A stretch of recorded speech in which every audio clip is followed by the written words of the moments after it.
Cette parabole illustre comment, entre les plaisirs royaux qu'il avait connus et les privations extrêmes, Siddhartha décide de choisir la voie du juste milieu. Refuser tous les extrêmes est un des fondements de la doctrine bouddhiste.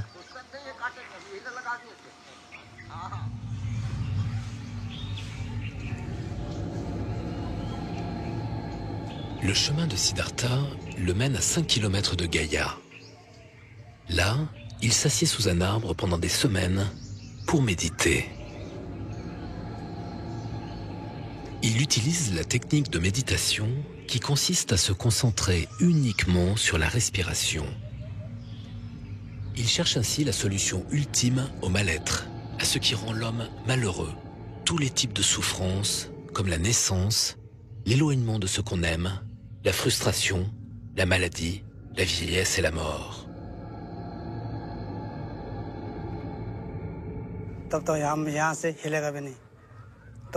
Et c'est ainsi que des démons ont fait tout ce qu'ils pouvaient pour interrompre sa méditation.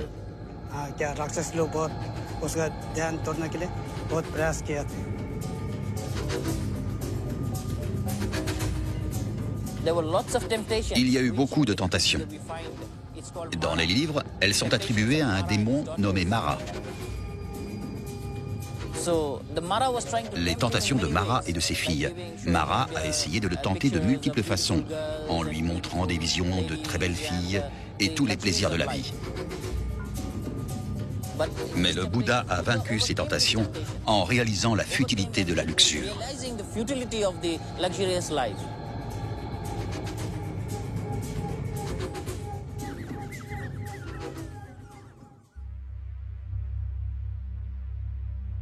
Les textes sacrés racontent qu'après 49 jours, durant une première veille, il quitte son corps. Il redécouvre ses vies antérieures, 1 vie, 2 vies, 100 vies, 1000 vies. Lors de la seconde veille, il comprend le cycle de l'existence, la loi de la cause et de l'effet, le mouvement du karma. La troisième veille, il détruit en lui les 4 poisons de l'esprit, le désir sensuel, l'attachement matériel, les faux concepts et l'ignorance. Et un soir de pleine lune, à l'âge de 35 ans, il atteint l'éveil, l'illumination, la connaissance suprême, le nirvana.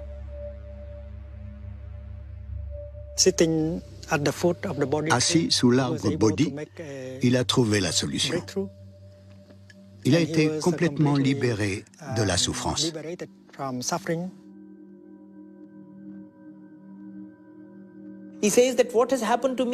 Il a dit « Ce qui m'est arrivé est que mon esprit est maintenant libre de toutes sortes d'impressions. Il est devenu libre. L'esprit a atteint la pureté. Donc, il est libéré de l'impureté et c'est l'impureté qui vous oblige à renaître de vie en vie. » Donc, dès qu'il y a une cessation complète du désir, qu'il y a une complète cessation de ce qu'on peut appeler le défilement mental, une personne devient éveillée. Quand le Bouddha est devenu le Bouddha, il a atteint l'éveil. C'est comme une flamme qui s'éteint. Et quand une flamme s'éteint, où va-t-elle? On ne sait pas. Si elle va en haut, en bas, à gauche ou à droite. Elle n'est plus, elle est éteinte. Donc l'éveil est comme une flamme qui s'éteint. Voilà pourquoi nous l'appelons nirvana. Vana en pali signifie désir. C'est comme l'extinction du désir, comme la cessation complète du désir. Complète. Où va la flamme? Nul ne le sait.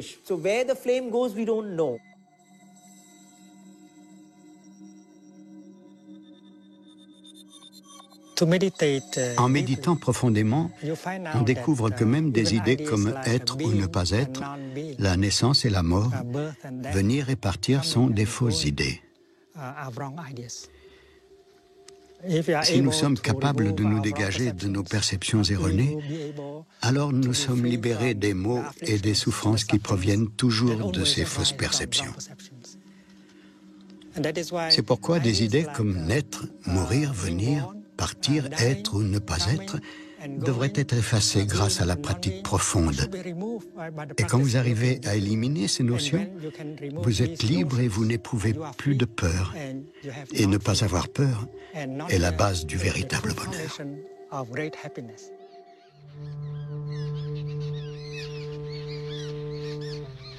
Ayant enfin trouvé les réponses à la souffrance universelle, Siddhartha Gautama devient alors celui qu'on appelle le Bouddha, ce qui signifie l'éveillé ou celui qui a la connaissance.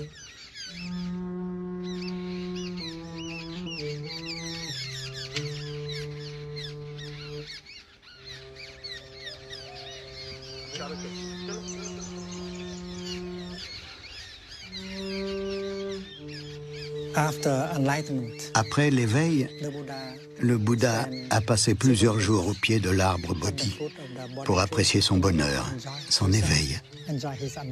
Bien sûr, il était en contact avec les enfants et les gens du village. Donc, après avoir obtenu la liberté et le bien-être, le Bouddha voulut partir à la recherche de ses 5 compagnons et les aider à atteindre ce qu'il avait atteint.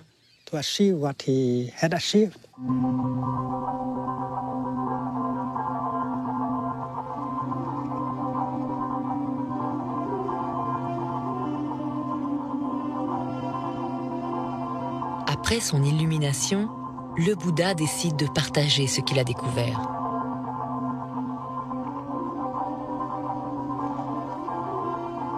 Et il parcourt près de 300 km, traversant les rivières et les forêts.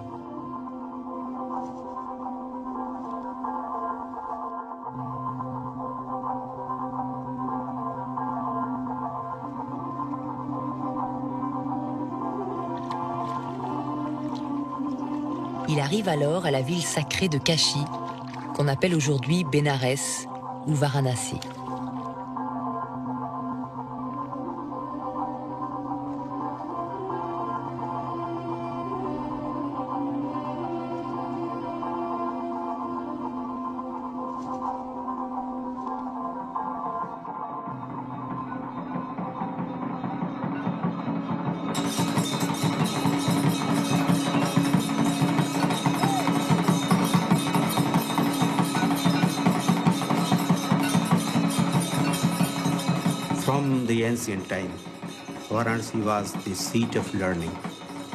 Depuis les temps anciens, Bénarès était le siège du savoir. Donc Bouddha se dit, c'est là que je pourrais trouver de véritables moines, de véritables chercheurs qui aient soif du divin ou de la vérité.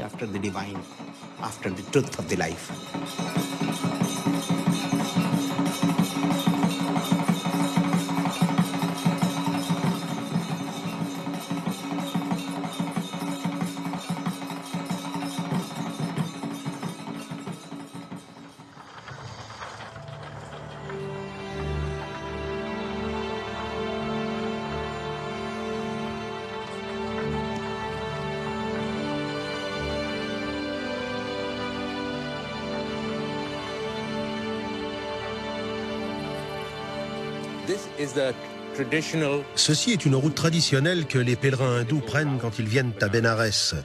Et c'est un pèlerinage essentiel. On l'appelle le Panchkosh, ce qui signifie 10 miles. Les pèlerins des temps anciens, et même ceux d'aujourd'hui, vont d'un jardin sacré à un autre. À chaque halte, il y en a 14, se trouvent des puits d'eau sacrée qui ont par ailleurs des vertus thérapeutiques. Les gens viennent donc ici pour rencontrer d'autres ascètes. C'est là qu'ils échangent leur philosophie, leurs expériences. Ils parlent des gourous qu'ils ont rencontrés, de leur yoga ou de leurs pratiques mystiques.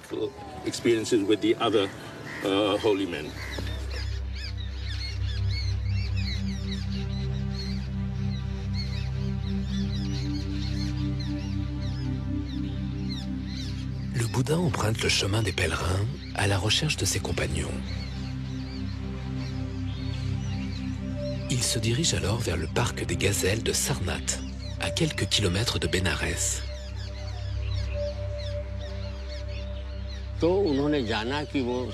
Le Bouddha a appris que ses 5 compagnons vivaient à Sarnath, dans le parc des gazelles. Il y avait beaucoup de gazelles et d'ermites là-bas. Sarnath est le nom moderne. Il y arrive.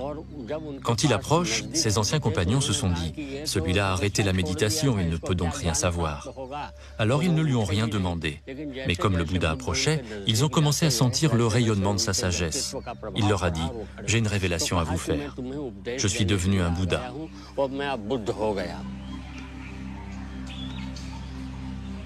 Et ce soir-là, le Bouddha prêche son premier sermon. Il énonce à ses compagnons 4 nobles vérités qui deviendront la base du bouddhisme.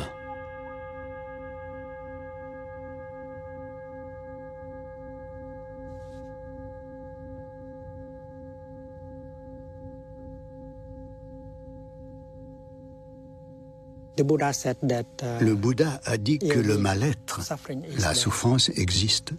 Et vous n'avez pas besoin d'être bouddhiste pour accepter ça, parce que les gens souffrent un peu partout. Et reconnaître que la souffrance existe est très important. Parfois, vous souffrez, mais vous prétendez ne pas souffrir, alors vous n'avez aucune chance de guérir. Quand vous avez une maladie, vous devez d'abord savoir ce que vous avez, avant d'avoir un espoir de guérir. Donc, accepter le fait que la souffrance existe chez vous, dans votre famille, dans votre église, dans votre société, c'est la première étape.